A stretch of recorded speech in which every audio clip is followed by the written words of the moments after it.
One of the big challenges of working in a company of that size is that everything just takes longer to get out the door because it impacts the hundreds of millions of people. Every little change is seen by the world. It was something that I found, really hard to get over. Welcome to Wish I Knew, the show about the revelatory aha moments that founders, CEOs, and leaders discover along their own business journeys, and why taking risks leads to growth. I'm your host, Talia Goldberg. On today's episode, we have one of the biggest power players in the business of love, Shan-Lyn Ma. She's co-CEO and co-founder of Zola, which is the company that reinvented the wedding planning and registry experience. Everyone's heard of the saying, first comes love and then comes marriage. It's a simple 1-2 punch. Well, not so simple. Then comes wedding planning, the in-laws, the cost. It's stressful. Shan-Lyn got her start as a product leader at Yahoo and Gilt Group, so she was pretty familiar with the highs and with the lows that come with startup life. And these learnings paved the way for the company's growth. For this episode, I had the honor of interviewing Shan-Lyn myself. I've known her for many years and really have enjoyed following the company and its evolution. So let's get to it. Here's my conversation with Shan-Lyn Ma. I should start this by saying thank you as a customer as well, because I used Zola for my wedding a year and a half ago, and it was amazing. Wow. I had a great experience, and I've been waiting since I met you to have an opportunity to use it myself, not just for buying gifts, but actually for receiving gifts. I feel like I've mostly been spending money on Zola, and finally last year it came back around. Oh, well, I'm so happy to hear that. Thank you so much for using Zola, and you should send me all your feedback since you've gone through it from every which way. Well, you're very lucky to be in the business of love. Yes, we are. Shan, what is Zola? Zola really is the place where couples today are planning their weddings.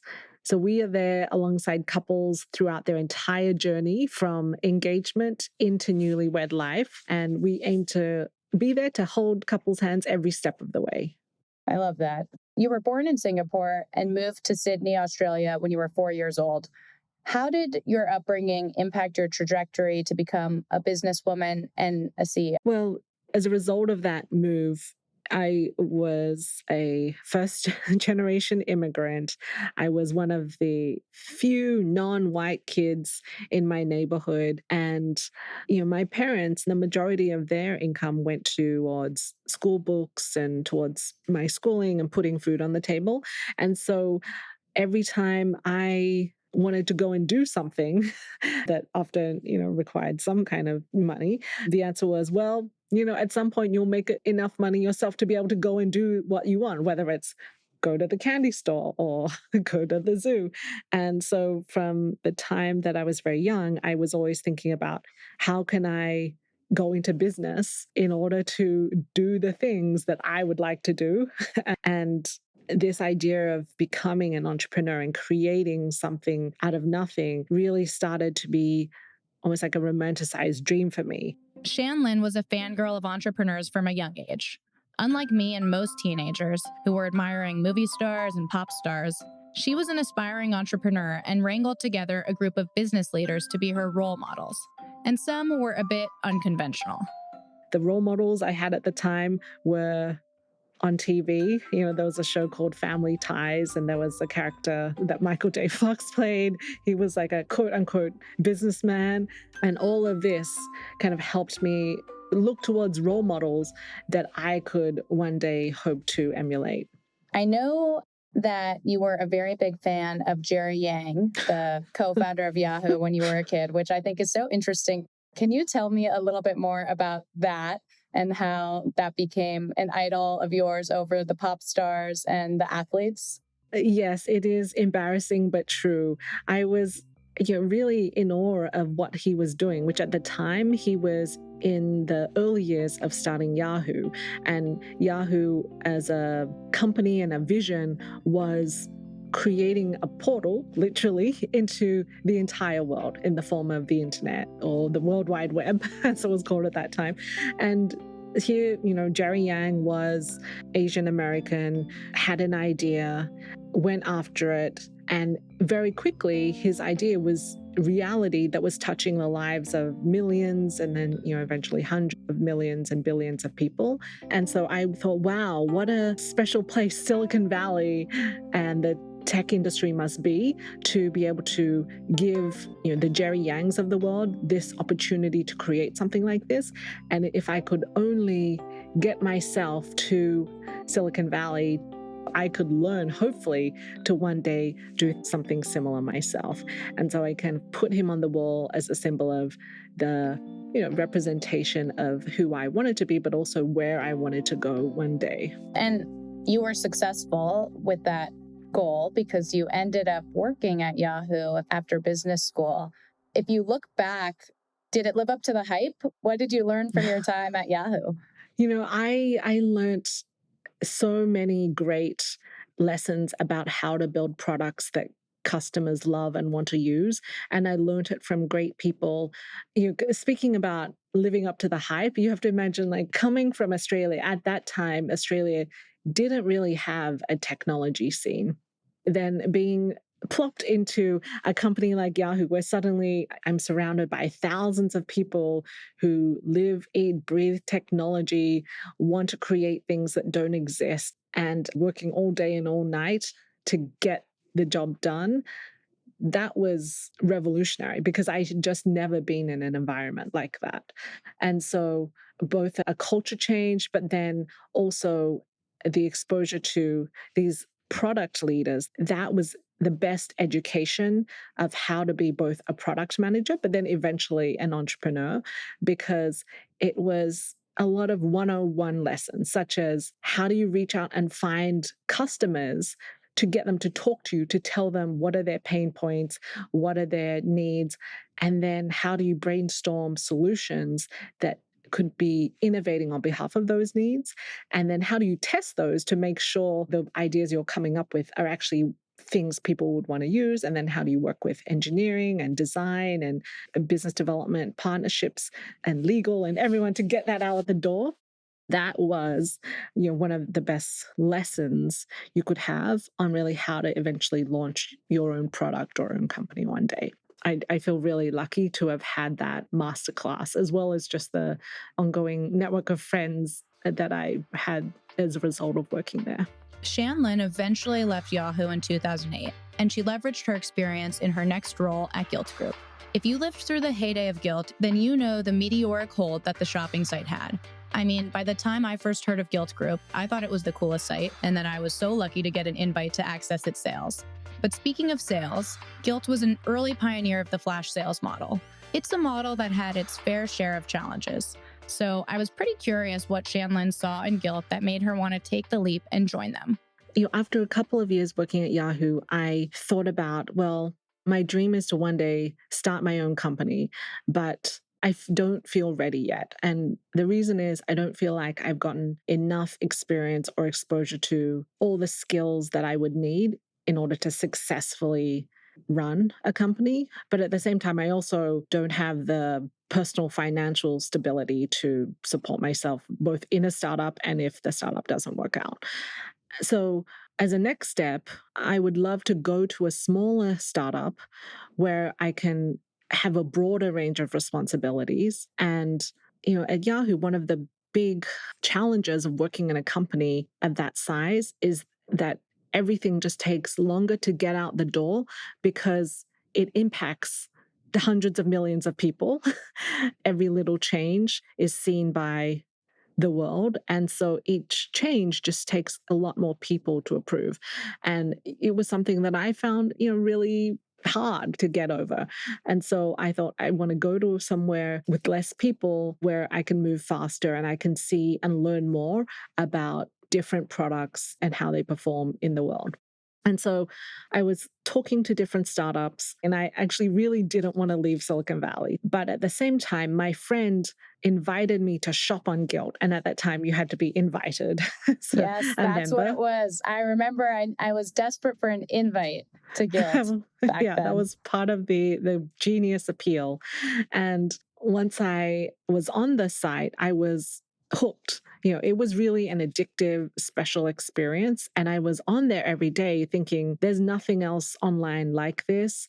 And what they've created is magical. And so I looked at the team page and I thought, who created this? And the bios of the team members were incredibly impressive. So I thought, wow, I'd love to work with them. I looked at the jobs page. There happened to be the perfect job, exactly the one I was looking for. So I did what everyone says you should not do, which is I put my resume in through the website. And, of course, now everyone says, oh, you should find someone that works there. You should get them to refer you. You should get your resume directly into the hands of the hiring manager. But no, I did not know that at the time. But it worked out because I got a call the next day and was asked to interview. And with each person I met, fell more and more in love with the team and the product and the company. And so after interviewing for quite a few months, I got the job, moved to New York, and was there for the first 4 years of the business, which was just an incredible experience. And a lot of the reason why Zola is successful is because of what happened during my 4 years at Guild. What was it about the Guilt experience that had such an impact on how you went about building Zola? My co-founder and I, first and foremost, met working together very closely at Guild. Shan-Lyn's co-founder, by the way, is Nobu Naka. We love working together, and we loved the culture that we were able to create within the team and the business unit that we started together, which was the food and wine division. And that was one of the special things about the Guild culture, was that there were opportunities to start something. And I got the opportunity to launch a whole new business line and run it, even though I'd never done that before. And so in doing that with Nobu, my co-founder, we were able to almost like have a trial run at what were the cultural elements that we found worked really well when we did that together, and then what didn't work as well, and what do we want to change if we were to start another company, which of course eventually became Zola. And this is an important stop on Shan-Lyn's journey, one that became a shaping tenet in her founding story, when she realized the combo of business prowess and cultural excellence was at the core of the type of company she wanted to run.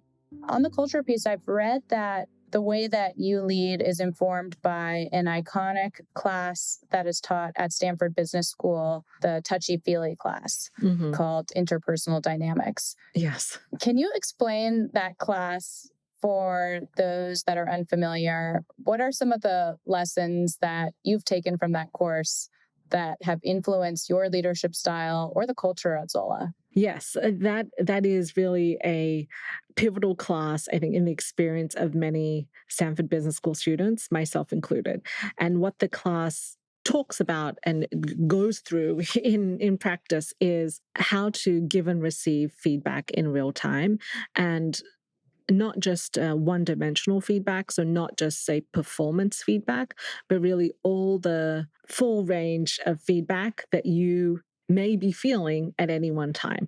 And there are many ways that different people within a team or a company can impact each other and their performance and their happiness and their morale and therefore their productivity. So some of those things might be the way information is verbally communicated, the way it's non-verbally communicated, whether it's through body language or facial expressions, the way you phrase certain things, the level of kind of transparency in information, all of these things.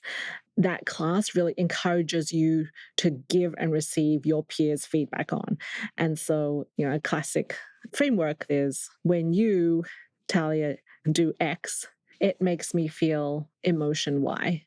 And then, you're encouraged to give that feedback in real time. So not let it just fester and give that 3 months later when everyone's forgotten what you're talking about, but really to give someone that feedback in the moment so that they have the information to know, okay, I didn't realize, and it wasn't my intent to make you feel like that, perhaps, but it's another data point that's good for me to know that you felt, say, bad or good when I did that. And so, I can then make a decision. Do I want to change the way I behave, or do I want to stay the same but know that it impacts you in that way?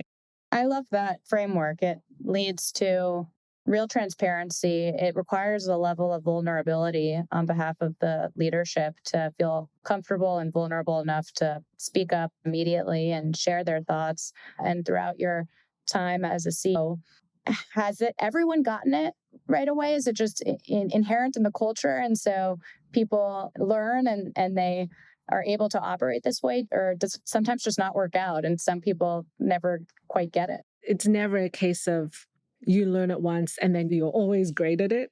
It's an ongoing process, I think, for everyone to try to push themselves to both give and receive feedback on an ongoing basis. And let me actually give you an example of someone that was very kind to do this to me. There have been times where you get very stressed out by whatever needs to be done in the business. And, there was one time where I was really pushing people very hard to be moving faster than the deadlines that were estimated and that were set. And I was really on the backs of a number of people on the team saying, we need to move faster, but wasn't saying why. And so someone pulled me aside and they just said, are you okay? Because you don't seem to be acting like yourself. And I just want to understand what's going on and what's behind it.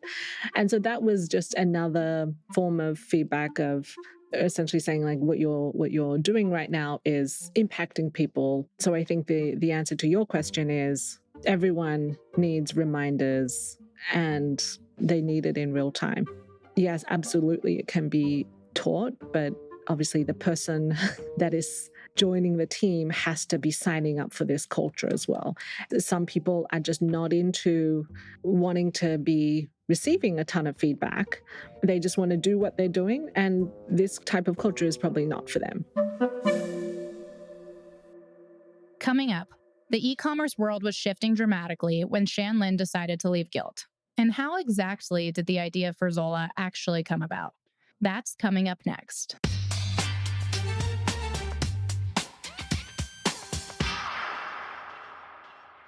2013 was the year that Shan-Lyn and Nobu decided to jump headfirst and start a company together. The only problem was they didn't really know what company to start. Meanwhile, you know how there's usually a season where everyone seems to get married or a period in your life where that happens? Well, that was happening for Shan-Lyn. All my friends were getting married at exactly the same time. And I think we all have that year. It's very stressful and expensive and joyful and fun all at the same time. And I was going to a wedding every weekend, having to buy a lot of presents and just shopping for my friends from the worst wedding registry e-commerce websites I had ever seen. And so I was complaining about how bad it was to buy from these sites to Nobu. And I was telling him, these are just so shockingly bad, you can't believe it.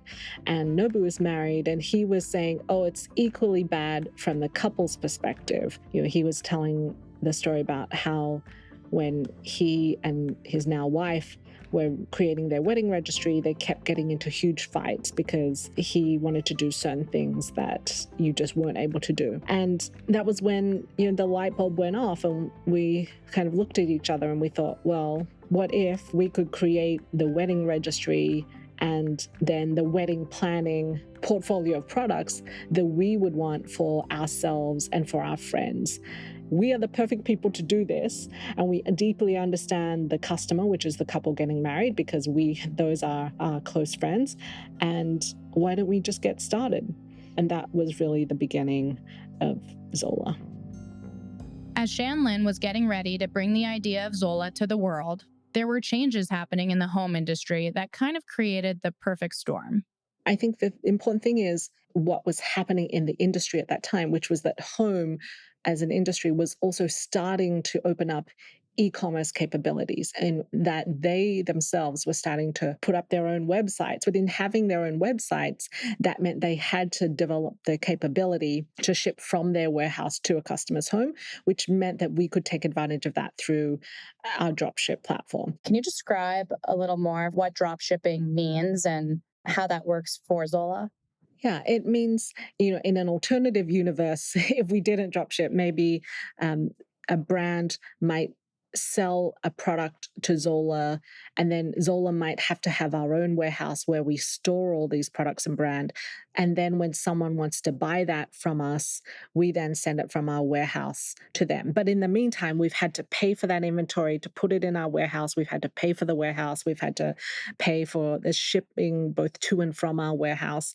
And all of this, adds up. And who knows when someone will actually buy it. With drop shipping, what we were able to do was use technology to trigger the order via our platform so that when someone placed an order through our site, we would transmit that order to a brand's given warehouse, wherever they were in the country. And then that brand's warehouse, where they already have their products, would ship it directly to, say, your home. I love that. And it's something that only the internet could enable, right? You can't do this in the physical retail world. You wouldn't be going around to individual manufacturers or retailers. You go to the department store. Yes, exactly. And this was particularly important for a wedding registry because with a registry, what you want is to offer a very broad range of products and brands, but you don't need a lot of depth. You just need a lot of breadth. And this was a lesson that I saw Gilt learn the hard way.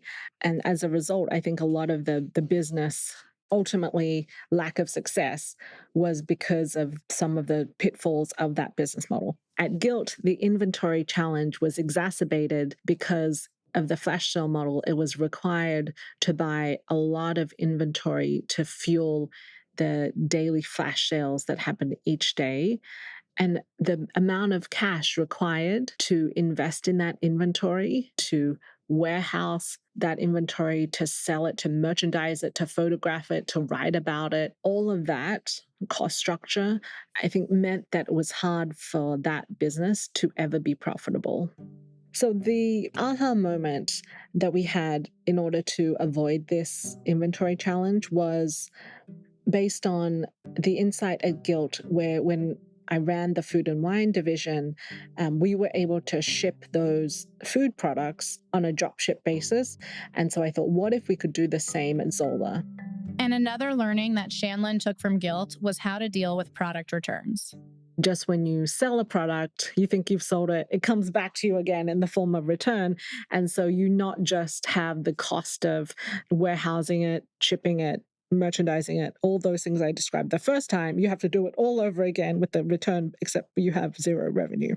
And so when we thought about Zola, we spoke to a lot of couples getting married before we launched Zola. And the very consistent thing we heard from everyone was, oh, the problem with every other existing wedding registry is as guests buy things for me, the gifts just start showing up at my doorstep and I have no idea what's coming, when it's coming, who sent it, if I really want to keep it. I might be away on my honeymoon. It might be getting stolen. I have no room for this. And then once I've gotten married, I have to lug half of it back to the store to return it because I've changed my mind by then. And so receiving gifts is like the worst part of the process. And this was crazy because we thought if receiving gifts from people you love should really be the best part of the process. And so what we did was we designed our platform so that we would only send a gift to someone once the couple said they actually were ready to receive it, which sounds obvious, right? But still, it's revolutionary. We're still the only player that does this, because it is very hard to engineer if you have a system that has already been set up to send orders as soon as they're placed. But we're putting control in the hands of the couple where they felt they didn't have it before. So you've solved that problem, but you've done a lot more. Now in 2022, the idea of gifting to someone's honeymoon cash fund is not foreign at all. People want experiences. They want honeymoon funds, house funds, name your fund. Puppy funds. But it was unheard of back then. How does it feel to have had such an impact on the registry game where that is a core part of the offering that Zola provides today? And how did you come up with that and decide we're also going to go into cash funds now? Offering couples the ability to register for what they really wanted all in one place, that was so obvious in how badly that was needed, in the sense that it came up in every single conversation. And even people we speak to today, it's just loud and clear. People want what they want and they want it all in one place. And if we didn't do it, someone else would have done it. And so, as a product person, the big aha moment for us was, oh, we could actually make this much easier than what is out there today. Because before Zola, what couples had to do was they had to set up 3 different registries at 3 different places in order to register for all the things they wanted. And it's just seems so crazy that I couldn't imagine us not doing the right thing, which was to offer all of this in one registry, as well as the things that we heard again and again, which was experiences. The experiences in 2013 were things like wine tasting or hot air balloon rides. Now they're things like over gift cards or Airbnb or IVF is something that we see increasingly common. That's really cool. I think it's awesome that you can support everything from Uber to IVF via Zola. Yes. Sometimes people will ask me, how does it feel to be where I am today? Because of course it must feel great. And I always struggle so much with that question because I never feel like I've quote unquote made it yet.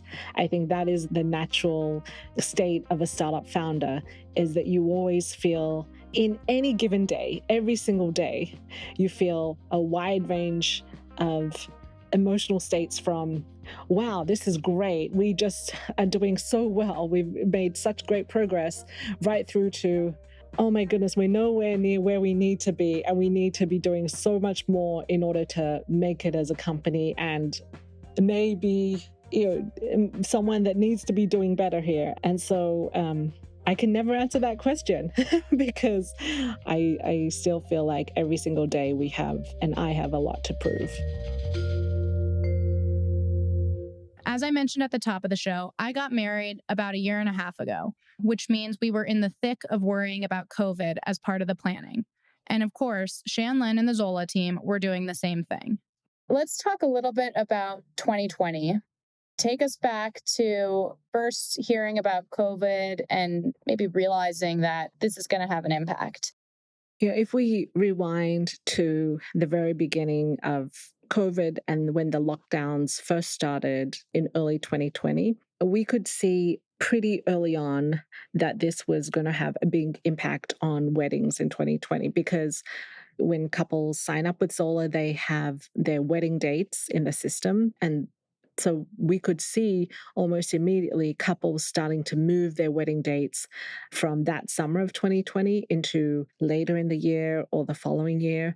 And so we knew that it was going to have a big impact on the weddings industry, our business, and how people were thinking about celebrating their weddings.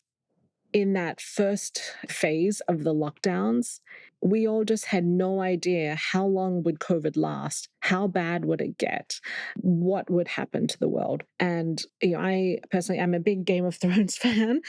And I guess so for anyone who watches Game of Thrones, you might know there's an episode where there's a big epic battle scene, which is so dark and so poorly lit. People, viewers are complaining, no one can see what's going on. And that was very much how it felt during that first week of lockdowns in 2020. It's such a good analogy. What myself and leadership did was think about what are the possible scenarios around how long COVID could last and how big the impact could be on our business.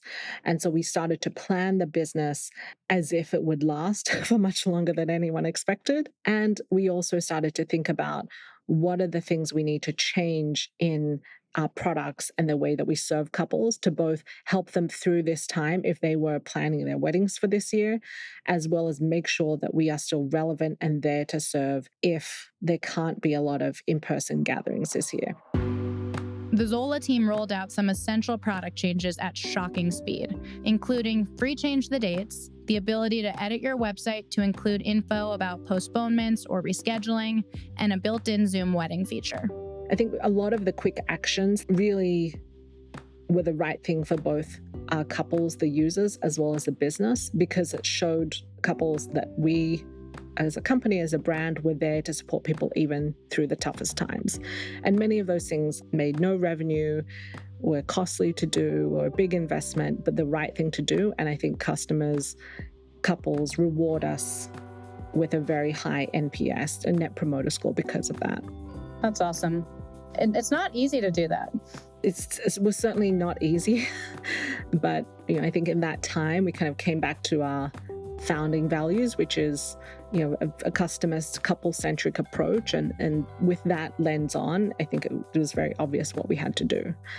The thing that I'm also proud of, the team and how quickly we reacted was, for our local vendor marketplace, we saw this opportunity where a lot of local vendors, which are small businesses, like whether it's wedding venues, photographers, caterers, florists, they suddenly had a lot of their business disappear overnight. And so they naturally were really struggling to think about, how do I continue to support my business through 2020 and through COVID? And we had always planned to accelerate our local vendor marketplace, but we took that year to reach out and get as many of these local wedding vendors onto the Zola platform for free, as many as we could.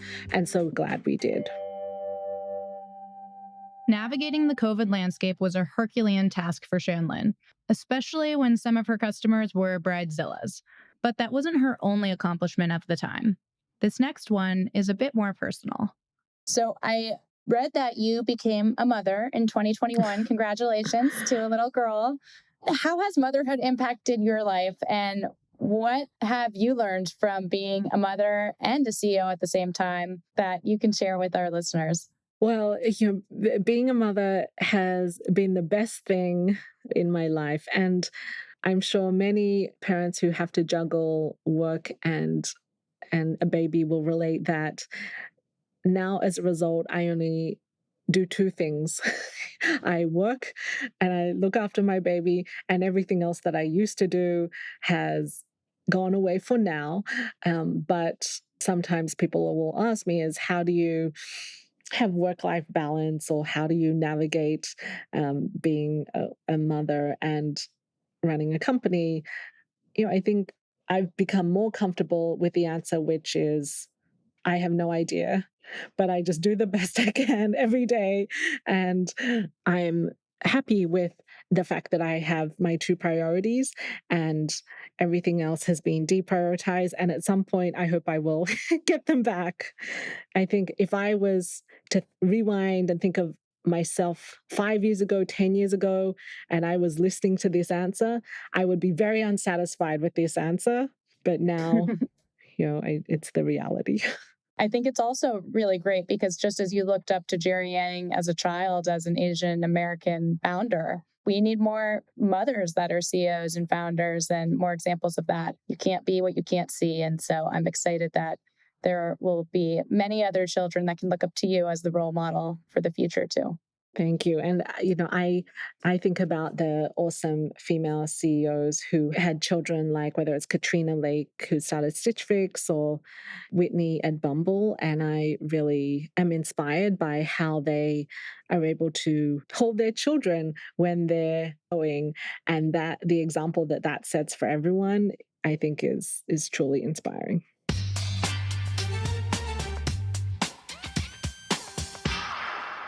Something I really wanted to ask Shan-Lyn about was her decision to relinquish some control and invite someone else to join her as co-CEO. That someone was Rachel Jarrett. In fact, it was billed as a new kind of marriage, which I really love. But this marriage, well, it wasn't a shotgun wedding. Rachel had known Shan-Lyn and Nobu for a while and had even worked with them back in the Guild Group days. One of the best decisions we ever made at Zola was to bring on Rachel as the president and COO in 2016, because up until that point, my co-founder Nobu, he's a product and design genius. And so he was very focused on working very closely with the engineers to create these innovative products that people would love. But then all the other functions, like from finance, accounting, marketing, growth, everything was reporting to me, which was too much and not the right thing for the company. And so I thought, who's the best operator that I've ever worked with? And the first person I could think of was Rachel, because she was my mentor in many ways when we worked together at Guilt. She taught me a great deal about how to be a GM, how to lead a business, how to read a P&L in a way that would inform business priorities. And so she was the only person I could imagine who would be much better than me in all these other things that I was doing. And so the move to the co-CEO model with Rachel was just a very natural extension of that decision that we made 6 years ago now. I think in thinking back about it, in business school, many people who, have built great businesses will often say, you only end up making a few big decisions that really change the course of the company. And you only recognize what those big decisions are in retrospect. And I think for us, Rachel joining was one of those big, important, positive decisions. I could not be happier or feel more lucky to be able to work with her and to have her, lead Zola. Definitely. So I want to switch gears. I have 3 rapid fire questions for you. Are you ready? I'm ready. Okay. Where can we find you on a Sunday night as you're preparing for a Monday morning? I love watching Game of Thrones. And so now there is House of the Dragon, which is not quite the same, but nearly as good. What is your go-to pick-me-up to reinvigorate yourself when you hit a wall? Walking around the block to get a coffee with my co-founder, and maybe, if we're lucky, a delicious French croissant. I love that answer. That's like the trifecta of caffeine, outdoors, and food. Yes. Do you have a favorite quote or personal mantra that you carry with you into your work? Particularly in 2020, it has become the only way out is through. I love that. So when you're facing a challenge, can't avoid it. Have to make your way through it. Just like your leadership style, attack things head on. Yes. All right. Final question. On the Wish I Knew podcast, we end each episode with a parting thought for our listeners as they embark on their own personal and professional journeys. Looking back at your time as a professional, from product lead to CEO and founder, what do you wish you knew, either before it all began or as it was unfolding? I think my answer here is that it's always all about people, people, people. I think theoretically, I know that, and many people know that. But when you're in the early stages of building a company, and each person means huge leverage in terms of the amount that you're allowed to get done in a day. And so what that means is that early on, there's a lot of temptation to hire anyone that seems remotely smart to help you get going really quickly. But when you're hiring extremely quickly, what happens is that through the course of the business, each person, particularly early on, becomes such a key part of forming the culture, forming the direction of the company, that sometimes you unintentionally influence where you're heading as a company because you needed someone like 2 years ago as soon as possible. And so what I would say to anyone starting out in the early years, or to myself, is to just continue to take the time to be rigorous about each person that is hired.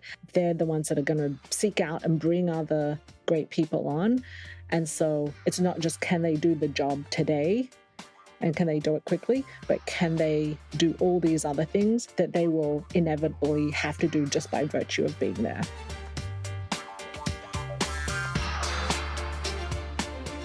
That's it for today's episode of Wish I Knew. You can find and follow the show on Apple, Spotify, Amazon Music, or anywhere you listen to podcasts, or at bvp.com/wishiknew.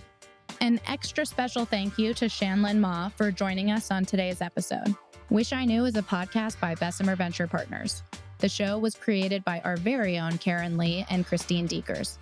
I'm your host, Talia Goldberg. Our show is produced by the team at Philia Media. Our lead producer is Molly Getman. Our executive producer is Kate Walsh. We're engineered by Evan Viola. Our theme music is by Terry Devine King at Audio Network. Additional music by Blue Dot Sessions. And remember, sometimes the only way out is through. Face things head first and head on. We'll see you on our next episode.